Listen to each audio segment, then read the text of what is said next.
Now we're going to turn our attentions to the northwest of the country and up to the Showgrounds to Sligo Rovers, where I'm joined by their assistant manager, John Russell. John, you're very welcome to the programme. Hi, Breifne. Yeah, thanks for having me. Great to be on, and best of luck with the new show. Thank you very, very much. We did feature, obviously, Sligo Rovers in the show last week with Oisin Moore, which gave a huge insight into the history of the club.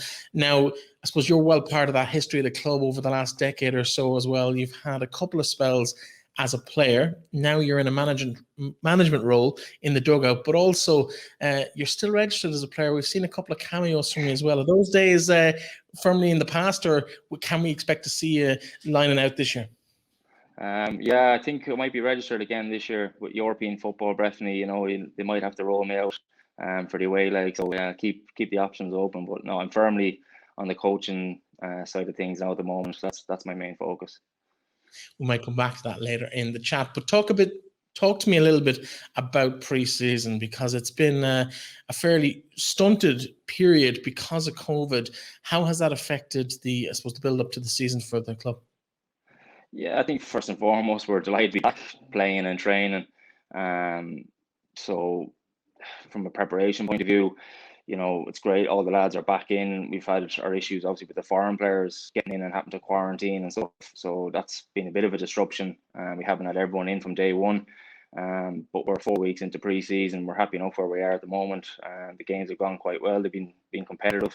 It's about gelling in the new players. I think the recruitment's been quite good, and we're looking forward to kicking off next week. I suppose last season, you mentioned recruitment. Last season, the recruitment from the outside looking in was probably one of the poorest in the league, and yet you went on to produce some fantastic performances and secure European football with that last gasp at stretch for fourth place in the last round of games. This year, as you mentioned, recruitment looks better from the outside as well as from within. Is there a bit more pressure on you and Liam as a management team to deliver the same, if not better, results this year based on that extra kind of bonus in terms of recruitment? I think there's always pressure, Breifne. You know, Liam's a very experienced manager. He's managed numerous clubs in Ireland and has had massive success winning trophies and playing in Europe. So for us last year, it was brilliant to finish the season in the European spot. You know, to come from bottom of the table after 4 games, 0 points, and to turn it around with the squad of players we had was a tremendous achievement. And I know some people, you know, would look at recruitment and look at players' names, and obviously Sligo has a history of going for players abroad. I think that's probably to do with getting value for money. You always have to pay that premium if you're getting players from the East Coast, and it takes time for players to settle in. I think that was a bit of an issue for us at the start of the season. Outside of the injuries, we were very unfortunate, but it takes time for new players to come in and acclimatise to a new league and living in accommodation and getting to know the players. So that it does take time. I think we finished the season strongly, and thankfully now we're coming into the new season looking forward to European football. And you know, the players that we've signed, probably signed a couple of experienced players that know the league, which when you reflect on last year, we probably players that didn't know the league. So hopefully that will be a big bonus now. A couple of new names in there from the East Coast that you mentioned, but Greg Bolger, probably the pick in terms of where he's come from, is his reputation coming from Shamrock Rovers, league champions, of course. He played a relatively minor role in that, maybe played half of the games throughout the year, wasn't ever present. How much, I suppose, does he bring to that midfield in terms of experience? Because he'll sit in there beside maybe David Cawley, Niall Moore, and one or two other names that pop in. How much of an addition is he to the squad? Yeah, he's a massive player. I was fortunate to play with Greg for 2 seasons at St. Pat's, so I know all about his qualities and his leadership skills. And you just mentioned there, you know, he's been around, he's won things at all the clubs he's been at. So he brings that bit of experience. We probably were lacking the last season or two. You know, in Sligo, we've been promoting a lot of the youth players and they come through the academy, and they're very good prospects, but they're still learning the game. So to have someone of Greg's caliber and experience to come in and make the demands of the players around him and push things on, and he's vocal. I think he'll be a big addition, and you can see it already in pre-season. He's onto the players, he's motivating them, he's driving them on, and he's onto the referees. So I think we're delighted to have him. And I think getting European football obviously helped with us recruiting Greg. Yeah, obviously it's a huge attraction to any player with that kind of carrot of playing a round or two in Europe is just nice to have on the CV when you retire, especially when you get to, I suppose, at your age of or Greg's stage of their career in terms of maybe just adding an extra season of European football onto that. In terms of, I suppose, the positions that we're likely to see, there seems to be a real talent pool there in central midfield, the likes of Robbie McCourt, the likes of the three that we've mentioned already, and also you brought in Gary Buckley, I suppose, didn't play an awful lot last year because of injury. He's back in the squad this year. So you have 5 or 6 players vying for those central midfield roles. Some of them will end up playing at centre back. Is I suppose the abundance of talent in the middle of the park caused a bit of a problem or a deficit at the centre back position, because you seem to kind of be stopgap there a little bit?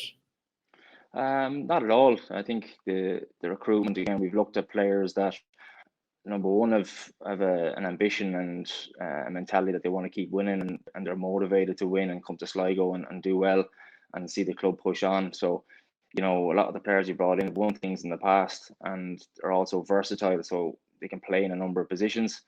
I mentioned Robbie McCourt there, Gary Buckley. Like, Robbie can play centre back. That's what he played last year for Waterford. He can play left back. He's played centre mid for Bohemians. Gary Buckley the same. He midfielder by trade for Cork, but he actually started his career as a centre back, and he played in that position for us towards the end of the season. And John Mann formed a really good partnership together. So, from a centre back partnership, there's not a lot better than the two of those lads, in my opinion. And then you add in the likes of Shane Blaney, who's come in from Doncaster, and again another guy who's young, hungry to prove himself and play in a league that's as competitive as the Irish League, and hopefully he'll be a big addition this year. So no, delighted with where we are at the moment, and having that versatility, I think it's a good thing, especially when you have a tight squad. You're trying to maximise your budget, and if you can sign players who can cover a number of positions, well then you're in a good position yourself. Yeah, and of course in goals, Ed McGinty, number one last year, ever present, played every minute of every game in the league. He probably had a bit of a stinker last week by his own admission. I think he'd be disappointed, maybe definitely with the first goal let alone scored. But he has been so solid last year and a vital cog in that push to 4th place. Richard Brush has come in this year. You've let Luke McNicholas out on loan for 6 months. What's the rationale behind that decision? Yeah, I think Luke, in fairness, he's been patient the last year or two, working alongside Ed, and the two guys see them day to day in training, 2 top class keepers. And just unfortunate for Luke that Ed's played so well and he's just kept him out of the team. He's had limited opportunity. So at the end of the season, he was very keen that when he did sign his new contract, the club were keen to extend it, because we do have high hopes for Luke. But he wanted game time and he wanted to try and get a loan move. So we've been able to facilitate that, and he's on to Finn Harps for half the season initially, and we can review that then. But obviously we needed to bring in someone else then to compete with Ed for the number 1 jersey, and Richard Brush, he's well known in the league and well known to Sligo fans. I think it's his fourth time with the club, and I know Brushy well. I played with him on 2 occasions as well, and he's a top keeper and a great lad as well. And he also brings that kind of experience to the dressing room. I've mentioned already we've a young squad, so his work ethic, his energy and enthusiasm around the place. He's a great character. So I think he brings an awful lot, not just on the pitch but off the pitch. So we're delighted with his signing. On a personal note, I suppose this is your 3rd season now as assistant manager in Sligo. You've been there, I think, 2 periods as a player before that as well. Your day job had been up to that point with the FAI as a local development officer, regional development officer in Sligo. You're based in the Showgrounds, so it's a club you know really, really well. What's the mood like around the place at the moment? Is everyone buzzing at the qualification for Europe? Is the fact that they might not get to travel a bit of a dampener on that? Everyone's buzzing at the moment. Yeah, I mean, the end of last year, as I said, to go from where we were at the end of the first 4 games to where we finished, it was tremendous. But everyone, the whole club rallied around during the summer. You saw the funds that the fans raised to keep the club going during the COVID period, and to have European football to look forward now in 2021, and the possibility of fans coming back into the grounds hopefully in the next few months. You're hoping that the whole league, not just Sligo Rovers and the Showgrounds, the whole league will get a bump in attendance and be real buzz about the place. And We're really looking forward to that. And from a training point of view, it's difficult at the moment going through the protocols. The lads come in, train, they go straight home. There's no hanging around. That can be a bit difficult because you want to build up that camaraderie, and especially when you've new signings, integrating them in. But everyone's excited about what's to come, and we're really looking forward to that first game against Dundalk. We club fans there, but it's not to be at the moment. But we're excited for the season to kick off. Yeah, it's going to be a real League of Nations clash between Dundalk's foreign signings over this preseason and your own. Romeo Parkes been back. That's a huge boost. The pace he brings to that forward line for Sligo is just, I think it's faster than anything we've ever seen in the league before. He's just breathtakingly quick. The goal against Bohemians 2 seasons ago springs to mind in terms of he won it on the edge of his own box and then he finished it he got there before the ball did. What does having someone of that speed just bring in terms of even just the scare factor for defenders in the league? Yeah, Romeo is a top player, and everyone got to see that in 2019. He's probably the quickest player in the league, and not only is he quick, but he's a great finisher, and he finished with double figures that season. So we're hoping that Romeo can produce the goods this year, and I think he's very motivated. We would have liked to have kept him last season, but he had to stay in the States because he was working on his green card, and thankfully he has that now. He's back in Sligo.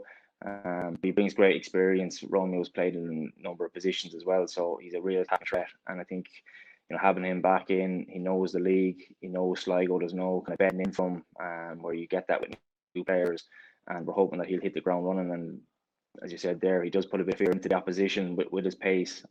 So we're hoping that we can supply the chances for him. I suppose on a personal note as well, I know you're currently doing your pro license, so it's a step up in terms of the experience, the education, the I suppose the requirements of being involved in the game at this level. Is the ambition to go on and use that and become a first team manager in your own right? Is that a step that you see yourself taking in the future, maybe at Sligo, when and if Liam ever moves on, or at another club? Like, what's your own ambitions? Yeah, I mean, since I was in my mid-20s, I've always had a real hunger and thirst for knowledge, and watching the coaching and the different managers I played under. And I always saw myself going into coaching and management when I finished playing.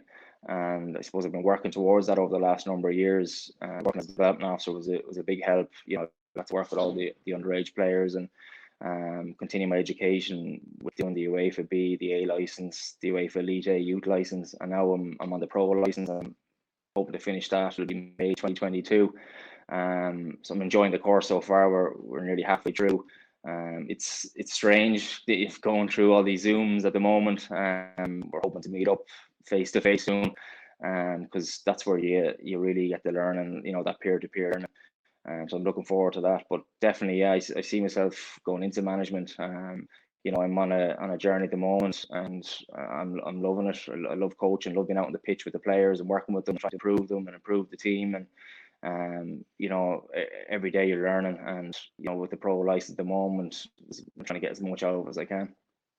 In terms of the actual experience of being on that course, because who's on the course with you? Because I know when I did my B license, Jerry Carr, who's a former holder of that position you're in at the moment, the assistant manager job in Sligo, he was on my B license course up in the north, and the interaction with those other participants was a huge part of that.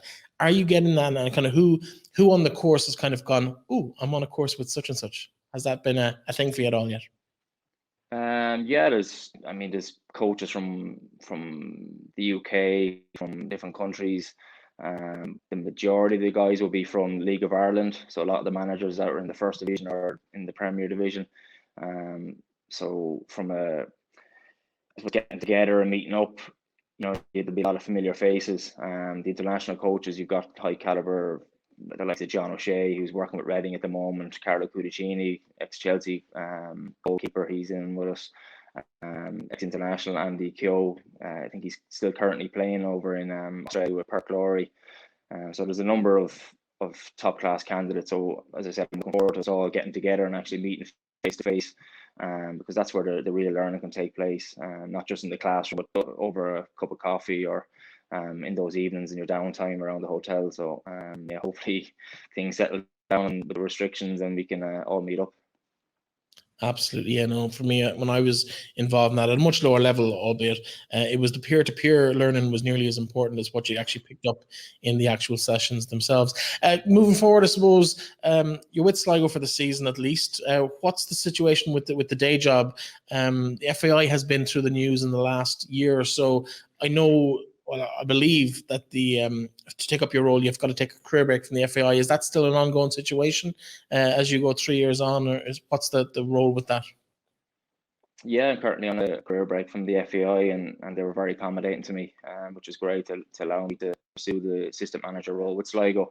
I felt it was something that I wanted to put my whole energy and put everything behind it, because there are certain coaches that try and double job, and the way the league is, I think especially in the first division it's part-time, but in the Premier Division, if you want to compete and try and break into Europe and push the club on and off the pitch, you need full-time staff.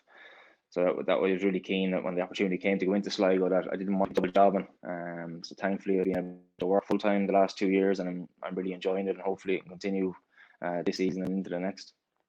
I suppose with the ambition of playing in Europe this season, Shamrock Rovers played AC Milan last year. There's a couple of other glitz and glamour friendlies or not friendlies, but European UEFA Champions League or Europa League games over the last couple of seasons.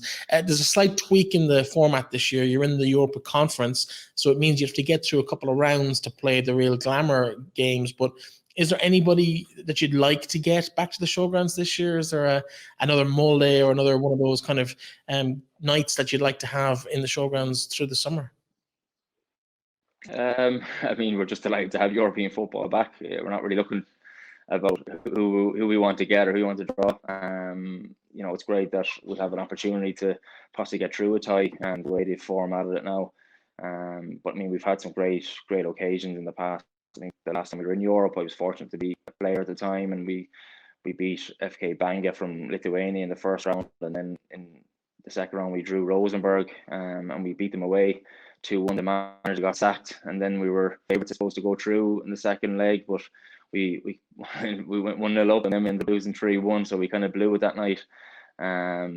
So that was a brilliant occasion, packed house in the Showgrounds. As a player in the league, you really cherish those European nights, traveling to the away stadiums. You feel like a real superstar, I suppose. You look at players in England playing Championship, League One, League Two, they don't get to experience that, the joy of playing in Europe and coming up against high caliber opposition. So that's one of the perks, I think, of the League of Ireland players getting to play in Europe. And you see the last couple of seasons, the success that I've had.